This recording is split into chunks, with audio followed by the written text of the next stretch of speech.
Imagine करो कि तुम एक रिलेशनशिप में आते हो, ठीक है। एंड तुम्हारी सैलरी मान लो 10,000 या 20,000, 50,000 है, ठीक है। अब तुम एफर्ट कर रहे हो उस लड़की के लिए 5x, क्वांटिटी में बात कर रहे हैं, ठीक है। 5x जितना तुम एफर्ट कर रहे हो उस लड़के के लिए, वही जो तुम्हारे दादाजी थे, ठीक है, वो अपने टाइम में 500 रुपये महीने कमाते थे। 500 भी नहीं, 100 रुपये, 50 रुपये कमाते थे महीने का, ठीक है। एंड फिर भी वो अपनी फैमिली को सर्वाइव करवा लेते थे। उनके वाइफ जो थी, उसके लिए वो 1x एफर्ट करते थे, ठीक है। एंड फिर भी उनकी जो वाइफ थी, वो तुम्हारी वाइफ से, तुम्हारी गर्लफ्रेंड से हमेशा हमेशा ज्यादा हाई क्वालिटी की रहेगी।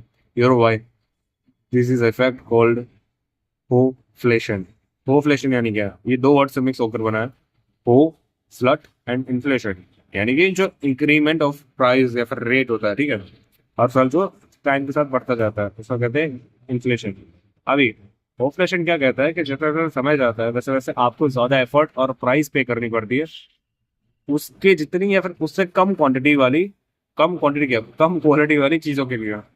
फिर वो रिलेशनशिप हो सकता है, फिर वो फ्रेंडशिप हो सकती है, फिर वो कोई भी ह्यूमन बींग हो सकता है, ठीक है। जब तुम ह्यूमन बींग की बात करो तो वो सारी सारी चीजें डीजनरेट होती जा रही हैं। अभी जैसे मेरा मान लो दोस्त है, ठीक है। हम दोस्त हैं एंड मेरे दादाजी और उनके दोस्त हैं। मेरे दादाजी और उनके दोस्त मे भी सालों से ना मिले हो, मे बी उन्होंने सिर्फ जब दोस्त थे तो साथ में सिर्फ 6 महीने या 8 महीने 10 महीने निकाले हो साथ में, ठीक है। एंड फिर जब सालों के बाद वो फिर से मिलते हैं एंड मेरे दादाजी के दोस्त को अगर कोई जरूरत है किसी भी चीज की, पैसों से लेकर हर एक चीज की, ठीक है, फिजिकल लेबर कुछ भी, तो मेरे दादाजी हंसते हंसते कर डालेंगे। अगर कुछ ऐसा रिस्की है जिसमें उनका मतलब कोई भी वो चीज खो सकते हैं, अपनी बॉडी के पार्ट तक खो सकते हैं, अगर कोई ऐसा मतलब बहुत ही ज्यादा रिस्की चीज है जिसमें उनकी जान जा सकती है, लेकिन फिर भी वो करेंगे। क्यों? क्योंकि वो उनका फ्रेंड है। लेकिन अगर मेरा कोई फ्रेंड है जो मेरे साथ 4 5 6 सालों से भी है, फिर भी अगर मैं गायब हो जाऊँ ना तो ज्यादा से ज्यादा 15 20 दिन मेरे लिए वरी करेगा एंड उसके बाद वो भी भूल जाएगा। एंड उसको भी याद भी नहीं आएगा कि मेरे से कोई उसका फ्रेंड भी था। मे भी कभी कभी उसका याद हो जाए कुछ कुछ की memory, he will never never worry about me, ठीक है। बिकॉज टाइम के साथ साथ इंसान की वैल्यू डिग्रेड होती रहती है। इंसान के जो प्रिंसिपल्स होते हैं, जो उसकी कोर वैल्यू होती है, वो डिग्रेड हो रही है, ठीक है। अभी मान लो कि हमारे जो दादाजी थे, ठीक है, एंड वो 1x एफर्ट करते थे अपनी वाइफ के लिए, 100 रुपये कमाते थे। एंड फिर भी उनकी वाइफ ज्यादा हाई क्वालिटी थी तुम्हारे कंपेयर टू तुम्हारी वाइफ के। तुम 50,000 कमा रहे हो, प्लस तुम अपनी वाइफ के लिए 5x इन्वेस्ट कर रहे हो, फिर भी क्यों? क्योंकि इंसान क्वालिटी गिर गई है। एंड सिर्फ लड़कियों में नहीं है, ऐसा नहीं मैं कह रहा कि सिर्फ लड़कियों में कमी है, लड़कों में भी कमी है। पर हम पहले लड़के के बारे में बात करते हैं। मान लो कि लड़कियां हैं, ठीक है, वो हर एक लड़की आज के टाइम में अगर वो सोशल मीडिया में है तो वो खुद में ही इन्फ्लुएंसर बन चुकी है। उसको रोज किसी भी रैंडम लड़की का, तुम रैंडम एक इंस्टा पेज बना के देख लेना, ठीक है, लड़की के नाम का, तुम खुद ही रियलाइज कर लोगे कि रोज कितने सारे लड़के उसको मैसेज करते हैं, उसके इनबॉक्स में कितने सारे लोग हाय गुड मॉर्निंग के मैसेज करते रहते हैं एंड वो कितने लोगों को इग्नोर करती है। तो हर एक लड़की आज के टाइम में इन्फ्लुएंसर है। उसकी सेल्फ इमेज कितना ऊपर चली गई हो, उसको कितना वैलिडेशन कितना सारा मिलता है, समझ कर देखो। एंड ऐसे टाइम पर अगर उसको ऑप्शन मिले कि बहुत ही ज्यादा अच्छा लड़का, दिखने में, कमाने में, बोलने में, हर चीज में, वर्सेस एक डिसेंट एवरेज लड़का, तो हमेशा ऊपर ही जाएगी ना, ऑब्वियसली। वही जो लड़के हैं उनकी सेल्फ इमेज दिन पर दिन नीचे गिरती जा रही है, नीचे गिरती जा रही है। क्यों? क्योंकि लड़कियां भाव ही नहीं दे रही हैं। अगर मान लो 5 आउट ऑफ 10 लड़का है एंड 5 आउट ऑफ 10 लड़की है, तुम्हें क्या लगता है? ये दोनों को शादी कर लेनी चाहिए, राइट? क्योंकि ये तो सेम लेवल पे है। पर लड़की कभी भी लाइक सपने में भी नहीं सोचेगी आज के टाइम पे स्पेशली उससे शादी कर रखा, फिर उससे रिलेशनशिप में भी जाने का। वो सोचेगी हमेशा 7 8 या 9, इनफैक्ट 9 साढ़े 9 तक वो जाने की ट्राई करेगी। वहीं लड़का हमेशा 3 2, इनफैक्ट कभी कभी तो 1.5 में भी सेटिस्फाई हो जाएगा, समझ रहे हो? एकदम वर्स्ट के साथ भी सेटल कर लेगा एक एवरेज लड़का। भले टॉक्सिक रिलेशन हो जाए पूरा, लेकिन फिर भी वो सहन करता रहेगा एंड लड़की ही उसे डम करके जाएगी मोस्टली जनरल केसेस में, ठीक है। तो ये चीजें हैं। मेरे अभी अराउंड जितने भी लड़का लड़के हैं, अभी मैं 22 साल का हूँ, ठीक है, तो मेरे जो जितने भी सराउंडिंग में हैं, सारी की सारी लड़कियां या तो 22 की होंगी, या तो 1 2 साल छोटी, या तो 1 2 साल बड़ी, ठीक है। सब के सब रिलेशनशिप में है लड़कियां एंड उनके पास में भी रिलेशन रह चुके हैं, ऐसा नहीं कि नहीं रहो, उनके पास में रिलेशन रह चुके हैं। वहीं जितने लड़के उनमें 90% लड़कों को कभी चांस ही नहीं मिला है। 90% लड़कों को कभी चांस ही नहीं मिला है, ठीक है। तो तुम सोच कर देखो कि कैसा हमारा समाज बनता जा रहा है।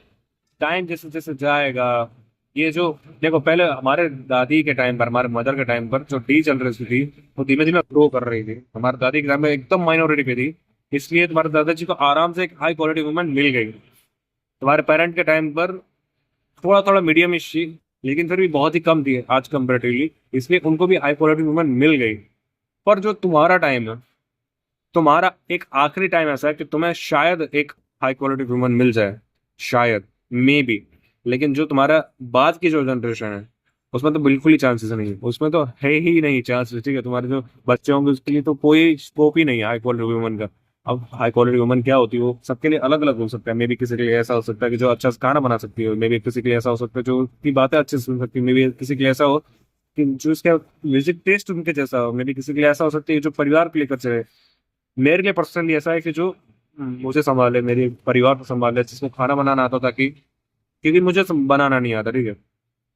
एंड मैं जिसके साथ सब कुछ शेयर कर सकूँ, एक्सेट्रा एक्सेट्रा, ठीक है। तो ये मेरे लिए हाई क्वालिटी घुमाना है। एंड लोगों के लाइक पर्सपेक्टिव, लोगों को देखो देखो बात ऐसी है, सुनो। लॉयल एंड इमोशनल, अगर तुम किसी लड़की से पूछो ना कि वो रिलेशनशिप में क्या तुम्हारी वैल्यू ऐड कर रही है, अगर वो किसी लड़के के साथ आती है तो वो कौन सी वैल्यूज ऐड करती हैं उस लड़के के जीवन में, तो कहेंगे कि वो इमोशनल सपोर्ट प्रोवाइड करती है, वो लाइक लॉयल्टी प्रोवाइड करती है, एंड वो प्रोवाइड करती है सेक्स एंड एक्सेट्रा, ठीक है। अभी मेरा जो पेट है, अगर मैं पेट कोई रखूँ, कुत्ता बिल्ली एक्सेट्रा, तो वो भी तो मुझे लॉयल्टी प्रोवाइड करेगा, वो भी तो मुझे इमोशनल सपोर्ट प्रोवाइड करेगा। मेरा दोस्त भी तो मुझे लॉयल्टी प्रोवाइड करता है, मेरा दोस्त भी तो मुझे इमोशनल सपोर्ट प्रोवाइड करता है। हाँ, मैं उसके साथ सेक्स नहीं कर सकता, पर वो तो मैं किसी भी स्लट के साथ कर सकता हूँ। तो तुम्हारे अंदर ऐसा खास क्या है? That's a fact bro. क्योंकि हमारे दादी की जनरेशन में कितना कॉमन था, ठीक है, लॉयल्टी, फिर लाइक इमोशनल सपोर्ट, ये सारी चीजें तो कॉमन थी, इसलिए तब की जो हाई क्वालिटी ह्यूमंस थी उनके लिए तो ये चीज, मतलब तब तब हाई क्वालिटी ह्यूमन इसलिए कहा जाता था क्योंकि तब ये एवरेज लड़की में ये सारी चीजें होती ही थी, ये तो कंपलसरी ही था।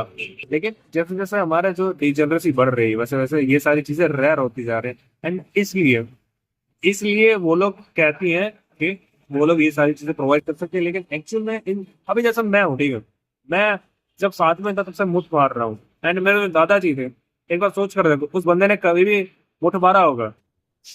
वो कितने ज्यादा हाई क्वालिटी अल्फा मेल थे, मैं उनका लाइक डिग्रेडेड कितना 144 वर्जन हूँ, डिग्रेडेड वर्जन हूँ। एंड इसीलिए मुझे ज्यादा मेहनत करनी पड़ेगी, एटलीस्ट उनके आधे तक, उनके ज्यादा, मतलब तुम सोच रहे हो मैं उनसे कभी ज्यादा मुस्लिम बन ही नहीं सकता चाहे जितना भी मैं ट्राई कर लूं।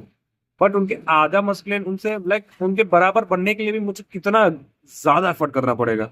And same goes for girls also के अभी जैसे जैसे डिजेनरेसी बढ़ रही, तो जो कॉमन चीजें हैं जैसे कि लॉयल्टी हो गया या फिर इमोशनल सपोर्ट हो गए, वो भी रेयर चीज मानी जा रही है, वो भी एज अ क्वालिटी कंसिडर की जा रही है। लेकिन वो क्वालिटी थी नहीं कभी, वो तो जस्ट नेसेसिटी थी। वो नेसेसिटी है, तुम्हारा सांस लेना तुम्हारी कोई क्वालिटी नहीं है, वो तुम्हारी नेसेसिटी है। सेम लॉयल्टी किसी भी रिलेशनशिप के लिए नेसेसिटी है, इमोशनल सपोर्ट किसी भी रिलेशनशिप के लिए नेसेसिटी है।